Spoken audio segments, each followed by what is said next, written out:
مخلوق تعلیم کے قواعد و اخلاق کا مشاہدہ کرنا ہے تو موجودہ معاشرے کا جائزہ لیجیے، کالجوں اور یونیورسٹیوں کے حوالے سے شائع ہونے والی خبریں پڑھیے۔ شاید ہی کسی دن کے اخبارات ایسی خبروں سے خالی رہتے ہو جس میں کسی مخلوق تعلیم کے بری حد کا تذکرہ نہ رہتا ہو۔ مخلوق تعلیم کا سب سے برا اثر نئی نسل کے اخلاق پر پڑ رہا ہے۔ وہ ایجوکیشن کے رواج نے بچوں کے اخلاق کو منہدم کر دیا ہے۔ شرم و حیا جو انسان کا سب سے قیمتی زیور ہے وہ ختم ہوتا جا رہا ہے۔ الحمد للہ رب العالمین والصلاة والسلام علی اشرف الانبیاء والمرسلین نبینا محمد وعلی آلہ وصحبہ اجمعین، اما بعد فقد قال اللہ تبارک وتعالی فی القرآن المجید اعوذ باللہ من الشیطان الرجیم بسم اللہ الرحمن الرحیم وقرن فی بیوتکن ولا تبرجن تبرج الجاہلیۃ الاولی۔ صدر محترم، حکم صاحبان، مشرق و مربی اساتذہ کرام، دینی و ملی اسلامی بھائیوں، آج کی اس سالانہ تقریری مسابقہ میں میرا موضوع ہے مخلوق تعلیم اور معاشرے پر اس کے برے اثرات۔ سامعین کرام، آئیے دیکھتے ہیں کہ مخلوق تعلیم کہتے کسے ہیں۔ لڑکے اور لڑکیوں کا ایک ساتھ ایک ہی وقت میں ایک ہی طریقے سے ایک نظام کے تحت ایک ہی مضمون کی تعلیم حاصل کرنا یہ مخلوق تعلیم کہلاتا ہے۔ مخلوق تعلیم کی ابتدا امریکہ میں 1774 عیسوی میں اور انگلستان میں 1902 عیسوی میں اسے قانونی درجہ دے دیا گیا، لیکن مذہبی اقدار کے حامل لوگوں نے اسے سخت ناپسند کیا۔ روسلی انقلاب کے بعد 20 سال تک تعلیمی نظام کے تجربے کے بعد یہ اکثر اس کو مسترد کر دیا، اور مغربی ممالک میں اچھی یونیورسٹیوں اور کالجوں میں مخلوق تعلیمی نظام نہیں ہے تو کیا یہ لوگ بھی تنگ نظر ملا ہے؟ جس علم کی تعبیر سے ظن ہوتی ہے آسان، کہتے ہیں اسی علم کو ارباب نظر بہت بیگانہ نہیں دین سے اگر مدرسہ ظن ہے عشق و محبت کے لیے علم گزر بہت۔ سامعین کرام، بلا شبہ علم عزت و شرافت اور دارین کی سعادت کا بہترین ذریعہ ہے۔ یہی وجہ ہے کہ اسلام نے اپنے ظہور کے اول دن سے پیغمبر اسلام صلی اللہ علیہ وسلم پر لفظ اقرا کے ذریعہ جہالت کی تاریکیوں میں علم کی عظمت و اہمیت کو اجاگر کیا۔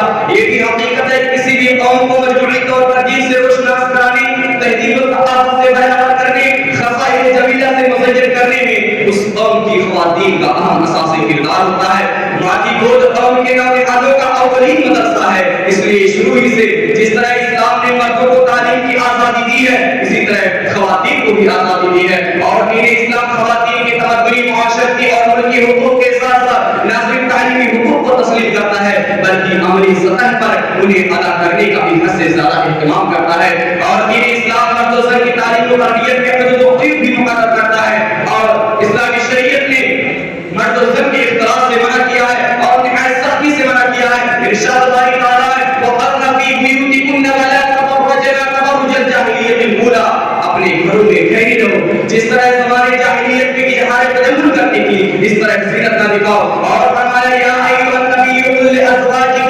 وبناتک ونساء المؤمنین یدنین علیہن من جلابیبہن ذلک ادنی ان یعرفن فلا یؤذین وکان اللہ غفور رحیم۔ اے نبی، اپنی بیویوں، بیٹیوں اور مسلمانوں کی عورتوں سے کہہ دو کہ جب وہ گھروں سے باہر نکلا کرے تو اپنے چہرے پر چادر لٹکا کر گھونگھٹ نکال لیا کرے۔ یہ امر ان کے لیے مجھے امتیاز و شرف ہوگا تو کوئی ان کو ایذا نہ دے گا، اور فرمایا وَإِذَا سَأَلْتُمُوهُنَّ مَتَاعًا فَاسْأَلُوهُنَّ مِن وَرَاءِ حِجَابٍ ذَلِكُمْ أَطْهَرُ لِقُلُوبِكُمْ وَقُلُوبِهِنَّ، اور جب تم کوئی سامان مانگو تو پردے کے پیچھے سے مانگو، یہ تمہارے دلوں اور ان کے دلوں کے لیے زیادہ پاکیزہ ہے۔ تعلیم و تعلم کے ساتھ ساتھ آپ صلی اللہ علیہ وسلم کی تربیت بھی فرماتے تھے تاکہ لڑکے اور لڑکیوں میں اختلاط کی کیفیت پیدا نہ ہونے پائے۔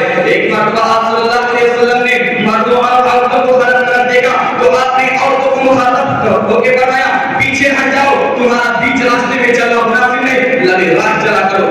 سامعین کرام، مخلوق تعلیم کے قواعد و اخلاق کا مشاہدہ کرنا ہے تو موجودہ معاشرے کا جائزہ لیجیے، کالجوں اور یونیورسٹیوں کے حوالے سے شائع ہونے والی خبریں پڑھیے۔ شاید ہی کسی دن کے اخبارات ایسی خبروں سے خالی رہتے ہو جس میں کسی مخلوق تعلیم کے بری حد کا تذکرہ نہ رہتا ہو۔ مخلوق تعلیم کا سب سے برا اثر نئی نسل کے اخلاق پر پڑ رہا ہے۔ وہ ایجوکیشن کے رواج نے بچوں کے اخلاق کو منہدم کر دیا ہے۔ شرم و حیا جو انسان کا سب سے قیمتی زیور ہے وہ ختم ہوتا جا رہا ہے۔ کسی نے بتا کہا ہے کہ آج آزادانہ اختلاف اس حد کو پہنچ چکا ہے کہ تعلیم و تحقیق کے راستے سے شیطان کی طرف کر دیں. کالجوں میں اخلاقی بگاڑ اور جنسی تعلقات کہاں تک پہنچ چکی ہے اس کا اندازہ کالجوں اور یونیورسٹیوں میں رونما ہونے والے واقعات اور وہاں کی صورتحال سے کیا جا سکتا ہے.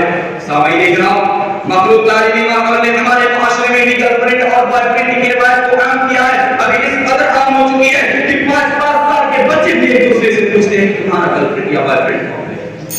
گویا ایک ایسا کام ہے جسے بچے بھی اسے ضروری سمجھنے لگے ہیں. جو لڑکا اپنی گرل فرینڈ یا جو لڑکی اپنا بوائے فرینڈ نہ بنائے دوسرے خوش مزاج اور شرمانے والا سمجھا جاتا ہے. یاد رہے کہ اسلام نے غیر متعارف عورت میں کسی بھی قسم کی دوستی چاہے وہ روپیہ ہو چاہے اعلانیہ حرام قرار دی ہے. لہذا اسلام نے محبت نامے فرینڈشپ یہ سب انتہائی اور بدترین کبیرہ گناہوں میں سے ہے. ایک اسلامی نکاح شدہ میاں بیوی کے درمیان جائز ہے اور کسی بھی مرحلے پر جائز نہیں ہے. ارشاد باری تعالیٰ محصنات غیر مصافحات ولا متخذات الاخدان. سامعین کرام، مسلمانوں کی زندگی میں مخلوق تعلیم کا در آنا ایک ایسا المیہ ہے جس پر جتنا بھی افسوس کیا جائے کم ہے. آج اس المیہ پر رونے کھلنے اور آہیں بھرنے کی بجائے یہ صورتحال اہل درد مسلمانوں سے تقاضا کرتی ہے کہ وہ مخلوق تعلیم کی روک تھام کے لیے اپنی پوری کوشش لگائیں. لہذا رسول اللہ صلی اللہ علیہ وسلم کا فرمان ہم سب سے ایک تقاضا کر رہا ہے: من رأى منكم منكرا فليغيره بيده فإن لم يستطع فبلسانه فإن لم يستطع فبقلبه وذلك أضعف الإيمان. اب آخر میں اللہ رب العالمین سے دعا کروں کہ بارے الہ تو ہمیں مخلوق تعلیم کے سراپا برے اثرات سے محفوظ رکھ. آمین. وآخر دعوانا الحمد للہ رب العالمین. السلام علیکم ورحمۃ اللہ وبرکاتہ.